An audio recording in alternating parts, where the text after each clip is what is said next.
Każdy uśmiech skrywa w sobie sekret. Co gdybyśmy się zastanowili, że autentyczność kryje się nie w tym, co prezentujemy światu, ale w tym, co z taką determinacją staramy się ukryć?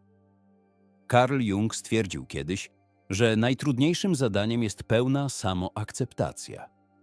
I rzeczywiście, wiele osób woli funkcjonować pod maską idealnego pracownika, kochającego partnera, troskliwego opiekuna, niż skonfrontować się z tym, co dzieje się pod powierzchnią. Warto zastanowić się, dlaczego tak mocno trzymamy się tej iluzji. Dlaczego tak bardzo obawiamy się ujawnienia tego, kim naprawdę jesteśmy. Być może boimy się odrzucenia, oceny, osamotnienia. Być może obawiamy się, że świat dostrzeże nasze słabości i się od nas odwróci. Ale oto sekret, który odkrył Jung.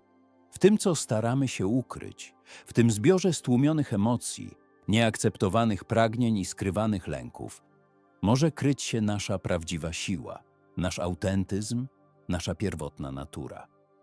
Zanurzmy się głęboko w podświadomość i spróbujmy zrozumieć, dlaczego tak trudno nam porzucić maskę i w końcu zaakceptować tę ukrytą część siebie. To nie terapia, to po prostu świadomość, która może wpłynąć na jakość naszego życia. Media społecznościowe, pozornie platforma do nawiązywania kontaktów i dzielenia się doświadczeniami, stały się potężnym narzędziem w kreowaniu wizerunku i pogłębianiu ukrycia tego, co niedoskonałe. Można to porównać do cyfrowego lustra, w którym odbija się nie tyle autentyczny obraz, co starannie wyselekcjonowana wersja, zaprojektowana tak, by wzbudzać zazdrość, podziw, a przede wszystkim akceptację. Filtry upiększają niedoskonałości, statusy opisują sukcesy, zdjęcia dokumentują idealne momenty, a negatywne emocje, porażki i lęki są starannie ukrywane za fasadą starannie wykadrowanego życia. W tym wirtualnym świecie, gdzie liczy się liczba polubień i komentarzy, autentyczność często ustępuje miejsca wyidealizowanej wersji, a to, co niedoskonałe, zamiast zostać zaakceptowane, zostaje zepchnięte jeszcze głębiej w podświadomość. Paradoksalnie, im bardziej staramy się kontrolować nasz wizerunek online, tym bardziej możemy oddalać się od prawdziwego siebie, karmiąc się iluzją perfekcji i pogłębiając strach przed odsłonięciem prawdziwego oblicza. W pogoni za aprobatą wirtualnej publiczności możemy tracić kontakt z własnym wnętrzem, a to, co ukrywamy, pozbawione ujścia, może rosnąć w siłę, manifestując się w niekontrolowanych wybuchach emocji, poczuciu pustki i nieustającym niezadowoleniu z życia. Mechanizmy porównywania społecznego, wbudowane w samą architekturę mediów społecznościowych, dodatkowo wzmacniają to zjawisko. Przeglądając nieskończony strumień pozornie idealnych życiorysów, możemy mimowolnie zacząć porównywać się z innymi, często odczuwając w efekcie poczucie niższości i frustracji. Algorytmy, dążąc do maksymalizacji naszego zaangażowania, serwują nam treści, które mogą potwierdzać nasze lęki i niepewności, tworząc błędne koło niezadowolenia i pogoni za nieosiągalnym ideałem. Widzimy tylko wyselekcjonowane fragmenty życia innych, nie mając wglądu w trudności, z jakimi się mierzą. Ta ograniczona perspektywa może prowadzić do zniekształconego obrazu rzeczywistości, w którym sukces mierzy się liczbą polubień, a wartość określa popularność w sieci. W efekcie możemy tracić zdolność do obiektywnej oceny własnych osiągnięć i definiować siebie przez pryzmat wirtualnego świata. Presja społeczna, generowana przez kulturę mediów społecznościowych, może wpływać na nas, kierując nas ku konformizmowi i ukrywaniu wszelkich przejawów słabości. Możemy obawiać się odsłonięcia swojego prawdziwego oblicza z lęku przed krytyką, wykluczeniem i utratą wirtualnej akceptacji. W efekcie możemy tworzyć maskę, za którą ukrywamy swoje prawdziwe emocje i doświadczenia. Ta pozorna perfekcja ma jednak swoją cenę. Może prowadzić do izolacji, poczucia osamotnienia i utraty kontaktu z samym sobą. Im bardziej staramy się dopasować do narzuconych przez media społecznościowe standardów, tym bardziej możemy oddalać się od autentyczności i własnej tożsamości. Paradoksalnie w pogoni za połączeniem z innymi możemy tracić połączenie z samym sobą, a to, co ukrywamy, pozbawione możliwości ekspresji, może zacząć kierować naszym życiem z ukrycia, manifestując się w różnych formach dyskomfortu psychicznego. Wyobraźmy sobie osobę zmagającą się z niską samooceną.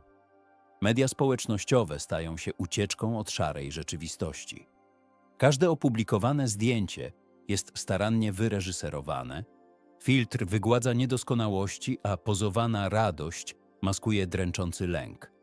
Osoba ta z zaangażowaniem śledzi profile influencerek, porównując swoje życie do ich pozornie idealnej egzystencji. Im więcej czasu spędza w wirtualnym świecie, tym silniej może odczuwać przepaść między kreowanym obrazem a własną, pełną wątpliwości i trudności rzeczywistością.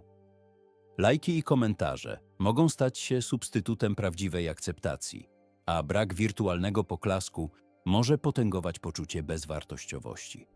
To, co osoba ta skrywa, składające się z odrzuconych emocji i nieuświadomionych pragnień, może karmić się tym dysonansem, prowadząc do izolacji, obniżonego nastroju i coraz większego uzależnienia od pozornie wspierającej sieci.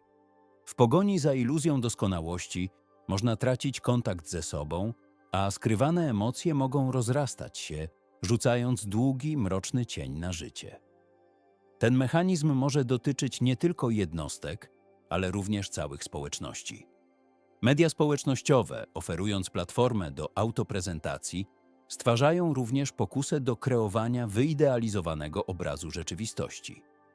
W efekcie publicznie prezentujemy często tylko te aspekty naszego życia, które uznajemy za godne pokazania, a wszystko, co niedoskonałe, bolesne lub trudne, starannie ukrywamy. Tworzy to fałszywe wrażenie, że wszyscy dookoła są szczęśliwi, spełnieni i pozbawieni problemów, co może nasilać poczucie własnej nieadekwatności i wzmacniać to, co staramy się ukryć. W ten sposób media społecznościowe, zamiast być narzędziem komunikacji i budowania relacji, mogą przyczyniać się do pogłębiania poczucia osamotnienia, alienacji i rozczarowania sobą oraz światem. Ukrywanie słabości może stać się zjawiskiem zbiorowym, prowadzącym do powstawania społeczeństwa skoncentrowanego na pozornie idealnej fasadzie, pod którą kryje się wiele niewyrażonych emocji, niezaspokojonych potrzeb i nieprzepracowanych traum.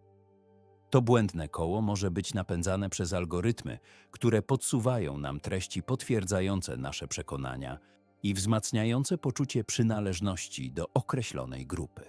W efekcie otaczamy się często ludźmi, którzy podtrzymują naszą wykreowaną personę, a każde odstępstwo od narzuconej normy może spotykać się z krytyką i odrzuceniem.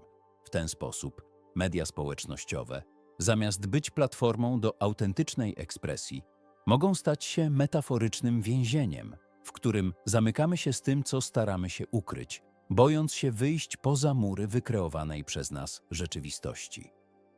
Kluczem do wyzwolenia jest świadomość tego mechanizmu i odwaga, by stopniowo porzucać maskę, akceptując swoje niedoskonałości i pozwalając im wyjść na światło dzienne. To może być trudna, ale ważna droga do odzyskania autentyczności i zbudowania prawdziwej relacji ze sobą i innymi, zarówno w świecie wirtualnym, jak i realnym. Zaobserwujmy nasze reakcje. Chcemy poznać autentycznego siebie. Nie słuchajmy tego, co mówimy, ale zwróćmy uwagę na to, co robimy, gdy myślimy, że nikt nie patrzy. Co się dzieje, gdy nagle pod wpływem stresu wybuchamy złością? Co czujemy, gdy irytuje nas czyjaś bezczelność?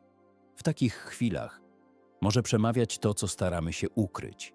Ta część nas, którą wypieramy, której się wstydzimy, ale która tak naprawdę może być kluczem do naszej autentyczności.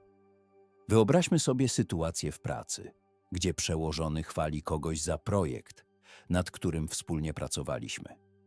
Możemy poczuć nagły przypływ złości, irytacji, a może nawet zazdrości. Uśmiechamy się kurtuazyjnie, gratulujemy, ale w środku kotłują się negatywne emocje. To ukryta część nas, manifestująca się jako urażona ambicja, potrzeba uznania, a może nawet ukryte przekonanie o własnej niższości. Zamiast ignorować te uczucia, warto im się przyjrzeć. Skąd bierze się ta złość? Czy to frustracja z powodu braku uznania? Czy może lęk, że nie jesteśmy wystarczająco dobrzy? Przyznanie przed sobą, że te emocje istnieją, to pierwszy krok do ich zrozumienia i integracji. Może się okazać, że pod spodem kryje się pragnienie rozwoju, potrzeba większej asertywności, a nawet ukryty talent, który czeka na odkrycie. W relacjach ta skrywana część nas może objawiać się jeszcze subtelniej. Ktoś zapomina o rocznicy, a my reagujemy przesadną złością, wywołując kłótnie o drobnostki. Prawdziwym źródłem bólu może nie być zapomniana data, a głęboko skrywany lęk przed odrzuceniem, poczucie bycia niedocenianym albo nieprzepracowane traumy z przeszłości. Ta ukryta część nas często manifestuje się w sytuacjach pozornie błahych, ale reakcje, jakie wywołuje, są nieproporcjonalnie silne. To sygnał, że pod powierzchnią kryje się coś ważnego, coś, co domaga się uwagi i zrozumienia. Jeśli ten temat Cię zainteresował, zasubskrybuj kanał i zostaw komentarz poniżej. Podziel się swoimi przemyśleniami i doświadczeniami z tym, co skrywasz.